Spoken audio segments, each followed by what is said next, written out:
Welcome to accurate yoga. स्वागत है आप सबका। अब हम शुरू करेंगे नवंबर 2020 से क्वेश्चन आंसर्स। दोस्तों, रिस्पॉन्स की में हमने ऑलरेडी पार्ट 1 से पार्ट 7 तक डिस्कस कर चुके हैं। आज हम पार्ट 8 को डिस्कस करेंगे जिसमें हमने 71 से 80 क्वेश्चन रखे हैं। तो क्वेश्चन संख्या दोस्तों हो सकता है आपके पास जो पीडीएफ है उससे मेल न खाए, आगे पीछे हो सकती है, तो आप क्वेश्चन आईडी से अपने प्रश्न को मिलाएंगे, उसी अनुसार आप सर्च करें। तो चलिए दोस्तों शुरू करते हैं। सबसे पहले 71 नंबर प्रश्न, वशिष्ठ संहिता के अनुसार वायु तत्व एवं अग्नि तत्व के साथ कौन से ग्रह चलते हैं। तो अगर यहाँ दोस्तों बात की जाए तो तत्व जो माने गए हैं 5 तत्व माने गए हैं। हमेशा ही हम जब इंडियन फिलोसफी की बात करते हैं तो वहां पर पंच महाभूत या पंचभूत या फिर पंच तत्वों की बात आती है, जिनका अर्थ है पृथ्वी जल अग्नि वायु आकाश। तो इनमें दोस्तों राशियों की बात करें तो वशिष्ठ संहिता में 12 राशियां बताई गई हैं। जैसे हम अखबार में डेली देखते हैं मेष, वृषभ, कन्या, तुला आदि, ये जो 12 राशियां हैं वही सेम वहां बताई गई है, 12 राशि बताई गई है। इसके अलावा बात की जाए तो 9 ग्रह बताए गए हैं वहां पर। उन 9 ग्रहों में से 8 ग्रहों के वहां पर नाम दिए गए हैं। अगर 5 तत्वों में से हम आकाश तत्व को छोड़ दें, आकाश तत्व के साथ क्योंकि किसी भी ग्रह का कोई रिलेशन नहीं बताया गया है, आकाश तत्व को हम अगर छोड़ दें तो बाकी के 4 तत्व है उनके साथ में बाकी के सभी ग्रहों का किसी न किसी रूप में रिलेशन बताया गया है। माने एक तत्व के साथ में 2 ग्रह चलते हैं, इस प्रकार से ये बताया है। माने 9 ग्रहों की संख्या बताई है, परंतु नाम जो हमें देखने को मिलते हैं प्रत्येक तत्व के साथ में वो 2-2 तत्वों का मिलता है, 9वें ग्रह का हमें नाम देखने को नहीं मिलता। तो अब हम 4 तत्वों की बात करते हैं। आकाश तत्व को अगर छोड़ दें तो तत्व कितने रह जाते हैं? वायु तत्व, अग्नि, जल और पृथ्वी, ये 4 तत्व हैं दोस्तों। इनके साथ में 2-2 ग्रह बताए गए। अगर वायु तत्व की अगर हम बात करें तो कौन से ग्रह बताए गए हैं? गुरु और राहु, ये 2 ग्रह बताए गए हैं वायु तत्व में, जो कि श्वास प्रश्वास के रूप में चलते रहते हैं। शुक्र और मंगल जो है वो अग्नि तत्व में बताए गए हैं। शुक्र और मंगल जो है इनका जोड़ा अग्नि तत्व के साथ बताया गया है। जल तत्व की बात की जाए तो चंद्र और शनि, चंद्र और शनि जो है जल तत्व में बताए गए हैं। और जिसको हम पृथ्वी कहते हैं, भूमि तत्व बोलते हैं, उसमें बुध और रवि बताया गया। कहता है ये जो है बुध और रवि पृथ्वी तत्व के साथ में चलते हैं। तो इस प्रकार बताया गया। और आकाश तत्व में कोई भी ग्रह नहीं चलता, ये हमने पहले ही बता दिए। तो 4 तत्व हैं, 4 के साथ में 8 ग्रहों का नाम बताया गया, 9वें ग्रह का नाम नहीं बताया गया है। संख्या में कुल 9 ग्रह जरूर माने गए हैं, ये ध्यान रखेंगे दोस्तों। इसके बाद में अगर आगे देखें हम तो आंसर हमारा क्या होना चाहिए, इस हिसाब से पूछा गया वायु तत्व और अग्नि तत्व के साथ में कौन से ग्रह चलते हैं। तो वायु तत्व के साथ में गुरु और राहु होना चाहिए और अग्नि तत्व के साथ में शुक्र और मंगल होना चाहिए। तो गुरु और राहु भी है और शुक्र और मंगल भी है, हमारे ये दोनों जोड़े हैं। बुध और रवि क्यों नहीं होगा? तो यहां पर क्यों नहीं होगा बुध और रवि? क्योंकि बुध और रवि पृथ्वी तत्व में चलते हैं। बुध और रवि पृथ्वी तत्व से हैं। और चंद्र और शनि की अगर बात की जाए तो ये कहां से है? जल तत्व है। इनके बारे में जानकारी जरूर होनी चाहिए दोस्तों। अगर ये जानकारी नहीं होगी तो कल को दिक्कत हो सकती है, क्योंकि नेक्स्ट टाइम में प्रश्न यहां से आ सकता है। तो इसलिए इनके बारे में गहराई से आपको जानकारी होनी चाहिए। तो आप वशिष्ठ संहिता के 5वें अध्याय में इन चीजों को पढ़ भी सकते हैं अच्छे से। इसके साथ में अगर देखें दोस्तों तो हमारा सी और डी ऑप्शन नहीं होता, क्योंकि ये पृथ्वी जल तत्व के साथ में है, पर पूछा गया है वायु और अग्नि तत्व के साथ में। तो यहां से हमारा ऑप्शन जो है क्या होना चाहिए? ए होना चाहिए और बी होना चाहिए। केवल ए बी जहां पर भी है वो हमारा राइट आंसर हो जाएगा। ए और बी अगर देखें तो ऑप्शन नंबर 1 जो है हमारा बिल्कुल हमारा राइट आंसर बैठता है। तो इसकी प्रश्न की जो है आईडी आप जरूर देख लेंगे, क्वेश्चन आईडी, जिससे कि आपको प्रश्न ढूंढने में आसानी हो आपके पीडीएफ में। तो ये क्वेश्चन आईडी है और इसके साथ में आगे ऑप्शन आईडी की अगर बात करें तो हमारा ऑप्शन आईडी जो है फर्स्ट जो है बिल्कुल राइट हो जाएगा। और जो बच्चे ने आंसर दिया है वो भी बिल्कुल राइट आंसर टिक किया है। तो चलिए दोस्तों इसके साथ नेक्स्ट प्रश्न पर चलते हैं। 72 नंबर प्रश्न, योगाभ्यासों की अध्यापन विधियां के अनुसार पारंपरिक रूप से सफल अध्यापन के कितने प्रकार बताए गए हैं। तो अगर हम देखें दोस्तों तो वहां पर 2 प्रकार बताए गए हैं। Teacher centred, number 1 teacher centred और दूसरी है स्टूडेंट सेंटर्ड। तो ये ध्यान रखेंगे कौन कौन से प्रकार है, ये आपको पता होना चाहिए। टीचर सेंटर्ड और स्टूडेंट सेंटर्ड। टीचर सेंटर्ड थी, ये जो थी ये प्राचीन पद्धति है गुरुकुलों में जो पद्धति थी वो टीचर सेंटर्ड होती थी, एक गुरु होते थे वो शिष्य को सिखाते थे। आज की जो वर्तमान वैज्ञानिक विधि है वो कौन सी है? वो स्टूडेंट सेंटर्ड है, जो कि एक छात्र की आवश्यकताओं पर डिपेंड करती है, छात्र की आवश्यकताओं पर डिपेंड करती है। तो माने कितनी विधियां हुई पारंपरिक रूप से, ट्रेडिशनल कन्वेंशनल जो मेथड है वो कितने हुए? ये है केवल 2 प्रकार के। इस प्रकार जो हमारा राइट ऑप्शन होगा, ऑप्शन आईडी जो 1 है वो ठीक हो जाएगा। 5362281568 ये ऑप्शन आईडी बिल्कुल राइट हो जाएगी। ऑप्शन नंबर 1 है जो हमारा बिल्कुल करेक्ट आंसर हो जाएगा। 73 नंबर प्रश्न, निम्नलिखित में से त्रिशिखी ब्राह्मण उपनिषद के अनुसार यम है। तो यम पूछे हैं दोस्तों, अगर आपको पता हो यम कितने हैं, 10 यम माने गए हैं और 10 ही नियम बताए गए हैं त्रिशिखी ब्राह्मण उपनिषद में। तो सबसे पहले यहाँ पर यह प्रश्न आते ही आपको यह पता होना चाहिए कि कौन कौन से यम है, कौन से नियम है। तो अगर हम उपनिषद में देखते हैं तो अहिंसा, सत्य, अस्तेय, ब्रह्मचर्य, दया, आर्जवम, क्षमा, धृति, मिताहार और शौच, मिताहार और शौच, ये जो है 10 क्या है, यमों के अंतर्गत रखे गए हैं दोस्तों। ये ध्यान रखें 10 यम माने गए हैं, 10 के 10। अगर इसमें देखें हमें तो हमसे पूछे यम कौन से, तो इन 10 में से जो मिल जाएगा वो हमारा ऑप्शन राइट हो जाएगा।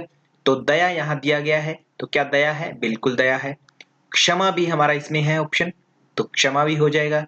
धृति माने धैर्य जो है वो भी है, और दान और व्रत इसमें नहीं है तो वो ऑप्शन नहीं होगा। तो माने ऑप्शन जो हमारा राइट होना है वो कौन सा होगा? ए बी सी जहां पर है वो हमारा राइट ऑप्शन हो जाएगा। 3 हमें छांटने तो 3 हमें राइट आंसर मिल जाएंगे। तो इसके अनुसार जो हमारा ऑप्शन नंबर 1 है वो बिल्कुल राइट आंसर हो जाएगा। इसी के साथ दोस्तों हमें नियमों का भी पता होना चाहिए, कल को आ सकते हैं कि नियम कितने हैं, तो नियमों के बारे में हमें पता होना चाहिए। तो नियम कौन कौन से? तप, संतोष, आस्तिक्य, दान, हरि आराधना, जिसे कहीं कहीं पर ईश्वर पूजन भी कहा गया है, हरि आराधना, वेदांत श्रवण, वेदांत श्रवण, हरिमति जप, हरिमति जप और व्रत, ये 10 जो है नियम कहे गए हैं दोस्तों। तो यहां पर अगर हम देखेंगे तो हमें दान और व्रत, दान और व्रत ये जो है नियमों में है, बट ये हमें छांटने नहीं है, हमें आंसर यमों के अनुसार देना है। तो यमों के अनुसार हमने ऑप्शन जो है 1 चूज कर लिया, इसके अनुसार ये हो जाएगा। इस प्रश्न की आईडी जरूर देख लेंगे दोस्तों, ताकि आईडी मिला करके आप अपना प्रश्न चेक कर सकें। तो यहाँ पर आईडी जो है क्वेश्चन की वो ऑप्शन नंबर 1 जो आईडी वाली है ये 37 जिसके लास्ट में है वो आपका एक्यूरेट हो जाएगा। बच्चे ने जो आंसर टिक किया है वो गलत टिक किया है, इस पर ध्यान नहीं देंगे। नेक्स्ट देखते हैं 74 नंबर प्रश्न, ए और आर का प्रश्न है दोस्तों, असर्शन एंड रीजनिंग का प्रश्न है, जिसमें हमें व्याख्या सही है या नहीं है या दोनों कथन सही है या नहीं है इस प्रकार से हमें बताना है। अगर इसको हम देखें कथन ए को, रूमेटॉइड अर्थराइटिस के लिए विशेष उपचार पद्धति में शुद्धि क्रिया की आवश्यकता होती है। शुद्धि क्रिया माने जो आपकी षट क्रिया आदि होती है उनकी आवश्यकता होती है। हाँ, रूमेटॉइड अर्थराइटिस जो होता है दोस्तों एक तरह से वात प्रधान दोष है, और जब भी आपने कभी योगाभ्यास के रूप में अगर प्रक्रिया की हो या षटक्रम आदि का अभ्यास किया तो उसमें जरूर शक्र क्रिया के रूप में वहां पर आपको बस्ती करवाने के लिए कहते हैं, है ना? क्यों? क्योंकि उसमें जो होता है आपके अंदर जो टॉक्सिन है वो ज्यादा बनने लगता है। बात प्रधान एक रोग अर्थराइटिस बात की जाए तो बस्ती क्रिया का उपयोग किया जाता है, माने शुद्धि क्रिया की आवश्यकता होती है उपचार पद्धति में। बिल्कुल राइट है। शुद्धि क्रिया रोग के मूल कारण को दूर करती है, माने शुद्धि क्रिया जो होती है रोग का जो मेन टॉक्सिन जिस कारण से पैदा हो रहे हैं उनको दूर करती है, जो लैक्टिक एसिड वगैरह जो ज्यादा बनता है उनको दूर कर देती है। तो माने रीजन भी हमारा ठीक है, असर्शन भी हमारा ठीक है। तो इस प्रकार हमारी व्याख्या जो है वो भी बिल्कुल राइट है 100%। यहाँ पर देखें तो ए और आर जो दोनों सही हैं, और आर जो है ए की व्याख्या भी बिल्कुल राइट है, सही है। तो क्वेश्चन आईडी आप मिला लेंगे। नेक्स्ट प्रश्न देखते हैं।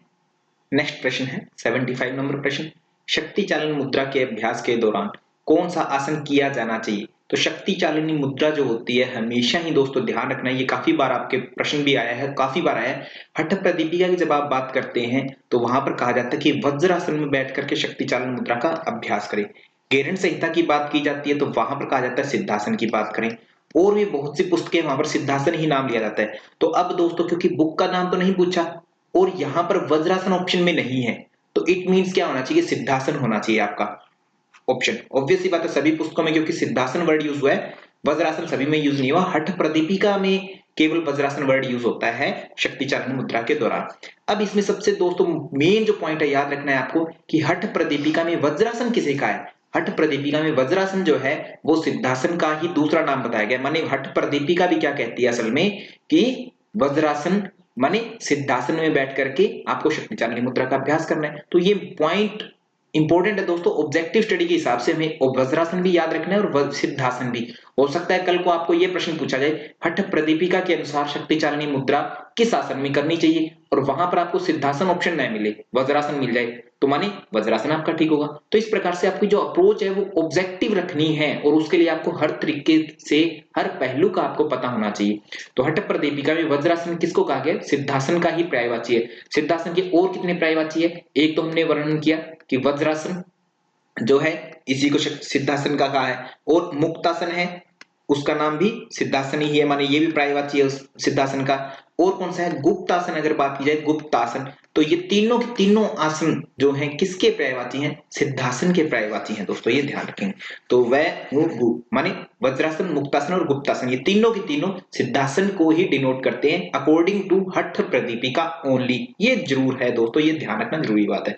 तो यहां से नेक्स्ट प्रश्न पर चलते हैं, प्रश्न नंबर 76, 76 नंबर प्रश्न, राइबोफ्लेविन की कमी से कौन सा रोग होता है। तो यहां पर दोस्तों इन्होंने प्रश्न जो पूछा है तरीके से 3-4 प्रश्न एक ही क्वेश्चन में मिलाकर के पूछ लिए, माने अब बच्चे को क्या होना चाहिए कि बच्चे से केवल इतना नहीं पूछा कौन से विटामिन की कमी से, पूछ लिया कि विटामिन का साइंटिफिक भी नेम भी बताओ।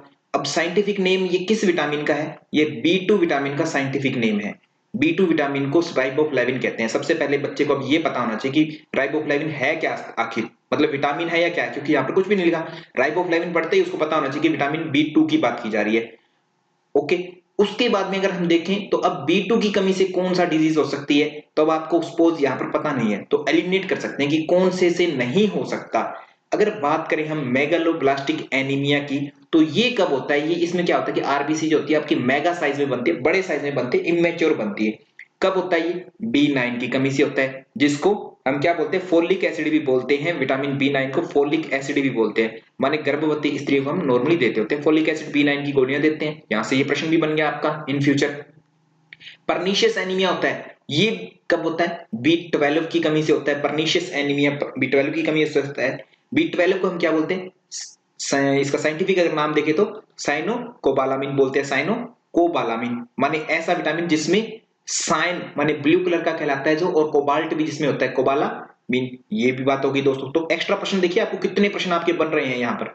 और पेलेग्रा की बात की जाए तो पेलेग्रा कब होता है, पेलेग्रा डिजीज होती है B3 की कमी से, माने विटामिन B3 की कमी हो जाती है तब पेलेग्रा होता है। इसका नाम क्या साइंटिफिक, नियासिन। तो ये देखिए दोस्तों यहां पर आपको कितनी सारी एक्स्ट्रा नॉलेज आपको मिल गई। अब इतनी चीजें अगर आपको पता है तभी आप एंगुलर स्टोमेटाइटिस का बता सकते हैं, या फिर आपको डायरेक्टली पता है तो बता सकते हैं। माने आपको ऑब्जेक्टिव स्टडी में अगर राइट आंसर नहीं पता तो अन्य उत्तर अगर पता है 4 ऑप्शन में से बाकी के 3 आपको पता है तो एक को तो आराम से सिलेक्ट कर लेंगे। क्योंकि दोस्तों ऑब्जेक्टिव स्टडी वो स्टडी है जिसमें आपको उत्तर दिया होता है, राइट आंसर आपके सामने होता है, बस आपको थोड़ा सा चौकन्ना होना पड़ता है उसके लिए। ऐसा नहीं है कि आपके सामने उत्तर नहीं है, उत्तर आपके सामने है, बट क्योंकि आप अलर्ट नहीं हो पाते चीजों के लिए, इसलिए उत्तर वास्तव में आपको आता होता है फिर भी गलत कर जाते हैं। तो इस चीज से हमें निजात पाना और उसके लिए अवेयर होना बहुत ज्यादा जरूरी है। तो यहां पर हमारा राइट आंसर क्या होगा, B2 की कमी से या राइबोफ्लेविन की कमी से एंगुलर स्टोमेटाइटिस हो जाता है, जिसमें क्या होता है कि आपके उंगलियों के बीच में हल्के हल्के दाने हो जाते हैं, आपके होठों के आसपास भी दाने हो जाते हैं। तो ये जो होते हैं, और कभी कभी जीभ भी अधिक मात्रा में फट जाती है, तो ये ध्यान रखेंगे। तो राइबोफ्लेविन की कमी से एंगुलर स्टोमेटाइटिस डिजीज हो जाती है। तो यहां पर बच्चे ने भी बहुत अच्छा उत्तर दिया है, 2 नंबर ऑप्शन दिया है। इसी के साथ आप लोगों से एक प्रश्न भी मैं छोड़ देता हूं आप लोगों के लिए, विटामिन B2 को और क्या कहा जाता है, किस विटामिन के नाम से जाना जाता है, vitamin P, vitamin H, vitamin N, vitamin M, vitamin A, vitamin C, vitamin D, जो भी नाम आपको पता है दोस्तों, विटामिन B2 का अन्य क्या नाम है। मैंने ऑप्शन आपको सही नहीं दिया है, आप खोजेंगे और फिर मुझे बताएंगे विटामिन B2 को क्या कहा जाता है। तो ये आप कमेंट बॉक्स में लिखेंगे। नेक्स्ट प्रश्न है हमारा 77 नंबर प्रश्न। यहाँ पर दोस्तों सूची दी गई है, सूची 1 और सूची 2 दो दी गई है। इसमें हमें प्रश्न को मिलाना है। अगर यहाँ पर देखें कि उपनिषद दिए हैं और इधर इनके सिद्धांत दिए गए हैं, अवधारणाएं माने सिद्धांत, किसमें क्या है चीज, तो यहाँ पर अगर हम देखें प्राण और रई की अवधारणा की बात की जाए तो ये केवल प्रश्न उपनिषद में है, तो यहाँ से हमारा ए का 4 होगा, ये राइट, इतना क्लियर। तो अब मुझे क्या यहाँ से आंसर मिल रहा है, अगर मैं एग्जाम दे रहा हूं यहाँ पर, तो क्या मुझे पता लगेगा कि मैं राइट आंसर दे पा रहा हूं? नहीं पता लगेगा। क्यों? क्योंकि अब दो में है, एक और दो दोनों में कंफ्यूजन है। तो मेरे पास बस इतना है कि मैं एक्सक्लूड कर पा रहा हूं। ऑप्शन नंबर मैं 3 को गायब कर सकता हूं यहाँ से, और 4 को भी गायब कर सकता हूं। ठीक है, तो अब मेरे पास ऑप्शन बचे 2, 50-50 लाइफ लाइन हमारे पास आ गई है। तो अब इसमें से और हम चूज करें। अगर और हम देखें बी, ब्रह्म की अवधारणा, तो कुछ कंफर्म नहीं हो रहा, क्योंकि ब्रह्म तो सभी उपनिषदों का मेन रहता ही रहता है। ब्रह्म विद्या जो है सभी उपनिषदों की जो मुख्य इनका सार है वो ब्रह्म विद्या ही है, तो यहां पर हम कंफर्म नहीं कर सकते। तो और क्या हो सकता है, पंचकोश की अवधारणा। तो पंचकोश की अवधारणा के बारे में हम कंफर्म है, ये केवल तैत्तिरीय उपनिषद में है, तो माने C2 होना चाहिए वहां पर। और इसी के साथ में मुझे अब आगे ज्यादा पढ़ने इस प्रश्न को जरूरत नहीं है, मैं एग्जाम दे रहा हूं तो मैं इतना देखूंगा कि C2 और A4 होना चाहिए। A4 इसमें है और C2 भी इसमें है, इसमें C3 है, मींस मेरा ऑप्शन नंबर 1 होगा। अब कोई मुझे रोक नहीं सकता, और मैं इतना करते ही मैं मेरा टाइम बचा करके आगे निकल जाऊंगा, है ना, एग्जाम में, क्योंकि टाइम हमें सेव करना जरूरी होता है। तो ये टाइम सेव करने का सबसे अच्छा तरीका है दोस्तों। इन ये प्रश्न जो होते हैं हमारा टाइम बचाते भी है और लगा भी सकते हैं ज्यादा, अगर आपको कुछ भी नहीं आता तो इतना करते आगे चले जाएंगे। अब चलते हैं आगे इस प्रश्न को, क्योंकि हमें तो डीप में करना है अभी। तो पंचकोश कौन कौन से हैं, पंचकोश के बारे में आपको पता होना चाहिए। सबसे पहले हमारा कौन सा होता है, अन्नमय कोश, फिर उसके बाद में कौन सा होता है, प्राणोमय कोश, फिर उसके बाद में मनोमय कोश, फिर उसके बाद में विज्ञान में, और फिर आनंद में। ये 5 कोश होते हैं। अब प्रश्न पर हम आते हैं फिर से। कर्म निष्ठा की अवधारणा, अगर कर्म की बात की जाती, कर्म निष्ठा की बात की जाती है, कुर्वन्नेवेह कर्माणि जिजीविषेच्छतम समः, ये जो लाइन है ये कहां पर मिलती है हमें, ईशावास्य उपनिषद की प्रसिद्ध लाइन है, वहां पर मिलती है हमें। दूसरा ही जो मंत्र है वो ये देखने को मिलता है। उसके बाद में जो बी है वो कहां मिलता है हमें, ऐत्रेय उपनिषद में ब्रह्म की अवधारणा मिलती है। तो इट मींस यहाँ पर केवल ब्रह्म के बारे में चर्चा यहाँ ऐत्रेय उपनिषद में मिलती है, माने ब्रह्म की अवधारणा है वो सभी उपनिषदों में है, बट प्रश्न के अकॉर्डिंग हमें ढूंढना है, तो बी को 1 से मिलकर आना पड़ेगा। तो क्या इस अकॉर्डिंग हमारा प्रश्न सही आ रहा है, ए का 4 है, बी का 1 है, बिल्कुल सभी के सभी हमारे राइट आंसर मिल रहे हैं। तो मेरा प्रश्न का उत्तर जो है बिल्कुल राइट हो गया, तो इसमें कोई गड़बड़ नहीं है। तो दोस्तों इस प्रकार से आप टाइम सेव करके जल्दी से आगे निकल सकते हैं ऐसे प्रश्नों में, क्योंकि मुझे एक्सप्लेन करना था डीपली, तो इसलिए हमें टाइम लगा। अदरवाइज हम एग्जाम में बैठे हो तो टाइम अपना सेव कीजिए जितना हो सके। तो इसका प्रश्न की जो है आईडी आप जरूर देख लेंगे दोस्तों। इस प्रश्न की जो आईडी है उस पर आप ध्यान देंगे, क्वेश्चन आईडी पर ये मिलान कर लेंगे 5362284050।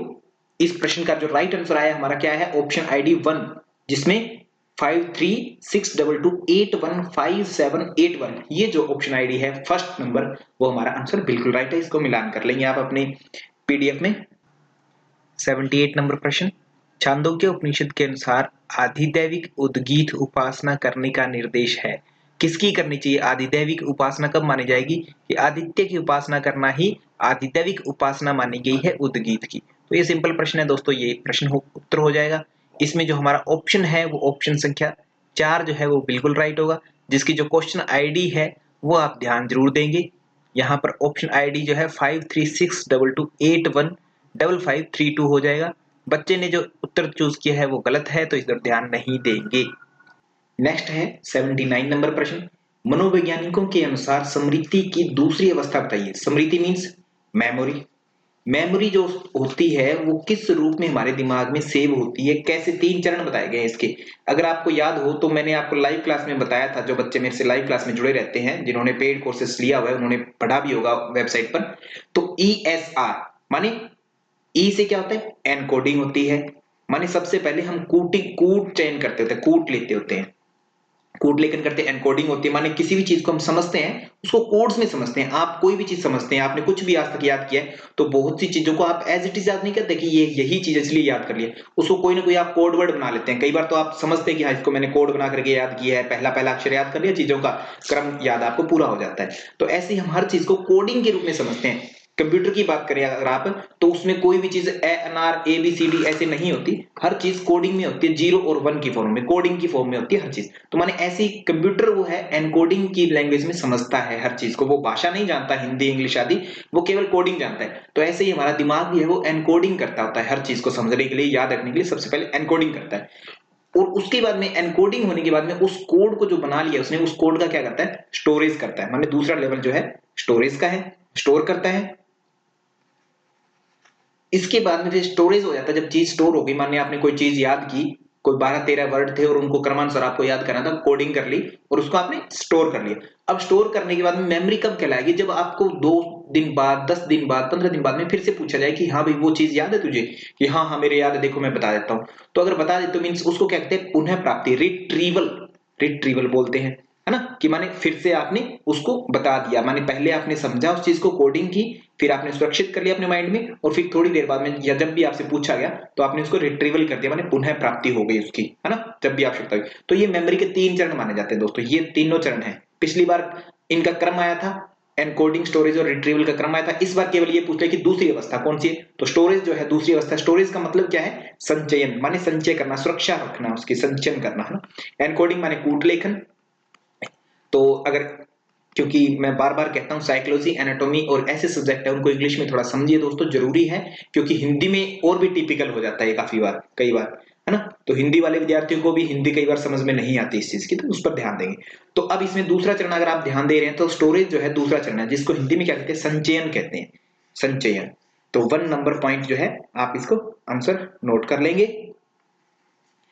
अब यहां पर एक बात और ध्यान देनी है कि एनकोडिंग जो होती है वो खुद 2 प्रकार की होती है। एक होती है एफर्टफुल एनकोडिंग, एफर्टफुल, और एक होती है एफर्टलेस, माने बिना किसी प्रकार से। तो एफर्टलेस, आप जा रहे हैं, कहीं भी जा रहे हैं, पहाड़ों पर आप सैर करने गए, वहां पर आपने बहुत सी चीजें देखी, आपने बिना प्रयास के बहुत सी चीजें सीख ली वहां पर, है ना। आप बचपन से ही बहुत सी चीजें सीखी हुई है बिना प्रयास के, कि आप छत से कूदेंगे तो मर जाएंगे, कभी आज तक छत से कूदे तो नहीं है ना।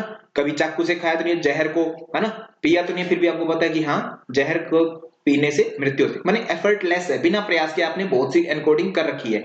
और एक होती है एफर्टफुल, जिस जैसे आपको नेट जेआरएफ का एग्जाम देना है, तो उसके लिए क्या करते हैं, प्रयास करते रहते हैं बार बार चीजों को जानने का, पढ़ने का, तो वो होती है एफर्टफुल एनकोडिंग। तो इस प्रकार से दोस्तों ये ध्यान रखना, एफर्टफुल और एफर्टलेस दोनों में डिफरेंस है, मेजर डिफरेंस आपको ध्यान रखना है। तो ये एनकोडिंग के 2 प्रकार है, फिर स्टोरेज आता है, फिर रिट्रीवल आता है, और दूसरा लेवल जो है मेमोरी का स्टोरेज है, जिसके अनुसार हमारा आंसर जो होता है ऑप्शन नंबर 1 बिल्कुल राइट हो जाएगा, इसमें किसी प्रकार का कोई संशय नहीं है। और ऑप्शन जो आईडी है हमारी, उस पर ध्यान देंगे, क्वेश्चन आईडी और ऑप्शन आईडी जो है हमारी फर्स्ट जो है बिल्कुल राइट हो जाएगी, बच्चे का जो आंसर है वो बिल्कुल रॉन्ग है, इस पर आप ध्यान नहीं देंगे। तो नेक्स्ट प्रश्न पर चलते हैं, प्रश्न संख्या 80। शिव संहिता के अनुसार प्रश्न पूछा गया है, सूचियां दी गई है 1 और सूची 2। अगर आपको पांचों तत्वों का क्रम याद है, उत्पत्ति क्रम याद है, तो आप इजीली इस प्रश्न को कर सकते हैं, और आपको मैंने समझाया भी हुआ है। सबसे पहले अगर बात की जाए तो सूक्ष्म तत्व जो होता है पहले पैदा होता है, फिर उसके आगे स्थूल की प्राप्ति होती है, आकाश, और फिर उसके बाद में आता है वायु, आकाश वायु, फिर अग्नि आता है, फिर उसके बाद में जल तत्व की उत्पत्ति होती है, फिर उसके बाद में पृथ्वी तत्व की उत्पत्ति होती है। ऐसे 5 तत्वों का क्रम है। तो अब दोस्तों देखते हैं कि पहले नंबर पर कौन है, आकाश। तो आकाश तत्व का केवल एक गुण होता है, क्या होता है, शब्द गुण होता है। दूसरे नंबर पर कौन आता है, दूसरे पर वायु आया, वायु का मुख्य गुण क्या होता है, स्पर्श। और इस स्पर्श में क्योंकि आकाश इसका पिता हुआ एक तरह से, तो इसमें क्या मिला रहेगा, शब्द भी मिला रहेगा, माने वायु के 2 गुण हैं। तीसरे नंबर पर अग्नि आया, तो अग्नि का मुख्य गुण क्या होता है, अग्नि का मुख्य गुण रूप होता है, तन्मात्रा माने। तो इसमें और भी क्या मिले रहेंगे, आपके स्पर्श भी मिला रहेगा, माने इसके पिता का गुण मिले रहेंगे और इसके दादा के भी गुण मिले रहेंगे, है ना, पीढ़ी दर पीढ़ी।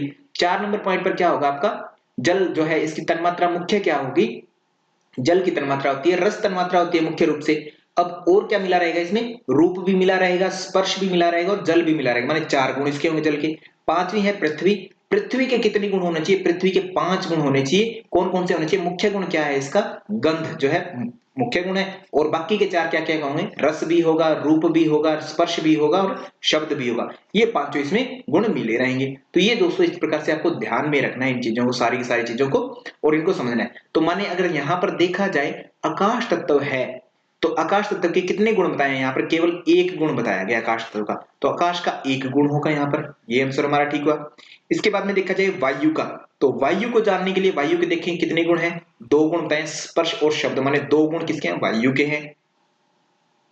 थर्ड नंबर पर अगर हम बात करें तेज की, तेज माने अग्नि, अग्नि तत्व की बात की है, तो तेज इसके जो गुण हैं कितने हैं? तीन गुण हैं, रूप, स्पर्श और शब्द, तो तीन गुण किसके होंगे? तेज के होंगे। अगर आप एग्जाम में बैठे हैं दोस्तों तो इतने में संतुष्ट रह सकते हैं और करके आगे जा सकते हैं। ए में तीन होना चाहिए, तो ए में तीन कहां पर है आपका? केवल यहां पर है, केवल तीसरा ऑप्शन है। यहाँ पर ए का तीन है, बी का वन भी मिल रहा है, बाकी सब गुण मिल रहे हैं, तो आपका ऑप्शन यहीं से ठीक हो सकता है और आप अपना टाइम बचा सकते हैं। किंतु हमें जो है इस पेपर को डीपली एक्सप्लेन करना है यहाँ पर, तो इसलिए थोड़ा टाइम लग सकता है, तो आप अपना टाइम जरूर बचाएं दोस्तों ऐसे क्वेश्चंस में। अगर हम देखें इसमें जल तत्व की बात करें, तो जल तत्व के कितने गुण बताएं आपको? जल तत्व के चार गुण बताएं, क्या क्या है? रस भी है, रूप भी है, स्पर्श भी है और शब्द भी है, चार गुण हो गए जल तत्व के, तो चार गुण डी का 4 हो जाएगा। नेक्स्ट अगर हम देखें पृथ्वी, पृथ्वी का 5 हो जाएगा, पृथ्वी में पांचों गुण है, गंध तो इसका मुख्य गुण है, और क्या है? रस भी है, रूप भी है, स्पर्श भी है, शब्द भी है। ये कहां पर बताया गया है? शिव संहिता में। ये दोस्तों ध्यान रखना, शिव संहिता में ये चीज बताई गई है आपको, तो पांच गुण पृथ्वी में हो गए। तो पिछली बार दोस्तों प्रश्न क्या आया था कि पांचों महाभूतों में से बताइए कि पांच गुण वाला महाभूत कौन सा है, तो पृथ्वी है, और यहां पर अब आपको मिलान करने के लिए पूछ लिया गया। इसलिए मैं बार बार कहता हूं दोस्तों कि जब पिछली बार जो प्रश्न आया था, नेक्स्ट टाइम में उसका अपडेट वर्जन आएगा कोई ना कोई, और उसी से रिलेटेड होगा। इसलिए आप जब भी प्रश्न को पढ़ें, 1 किलोमीटर इसके आगे और 1 किलोमीटर इसके पीछे, दाएं बाएं हर तरीके से उस प्रश्न को पढ़े। अगर इतना कर लिया तो आपका नेट या जेआरएफ 100% पक्का है दोस्तों। और यही अप्रोच मैं देता हूं आपको जब आप लाइव क्लास ज्वाइन करते हैं या ऑफलाइन ज्वाइन करते हैं, जिसमें आपको क्विज भी मिलती है, तो उसमें आप ज्वाइन कर सकते हैं। तो दोस्तों नेक्स्ट बैच जो है हमारा 1 दिसंबर से चलेगा 2020, तो उस टाइम आप ज्वाइन कर सकते हैं। इस प्रश्न का जो ऑप्शन है आपका ऑप्शन नंबर 3 जो है बिल्कुल राइट हो जाएगा। इस प्रश्न की आईडी जरूर आप देख लेंगे एक बार। इस प्रश्न की आईडी जो है 5362284054, ये जो है इसकी क्वेश्चन आईडी है। आपने चैनल को सब्सक्राइब नहीं किया है तो आप चैनल को सब्सक्राइब कर लीजिए और साथ में बेल आइकन को जरूर दबा दें ताकि आपको सबसे पहले वीडियो जैसे अपलोड हो आपको सबसे पहले नोटिफिकेशन मिले। और लाइक कर दीजिएगा, शेयर कर दीजिएगा, और साथ में अगर कोई प्रश्न आपका रह गया है तो आप कमेंट कर सकते हैं और जो मैंने प्रश्न पूछा है उसका उत्तर आप जरूर देंगे। थैंक यू सो मच, धन्यवाद। अगर आप यूजीसी नेट जेआरएफ में तैयारी कर रहे हैं तो ये मेरी वेबसाइट है जिस पर मैंने आपके लिए सारा का सारा कंटेंट 10 के 10 यूनिट डाल दिए हैं।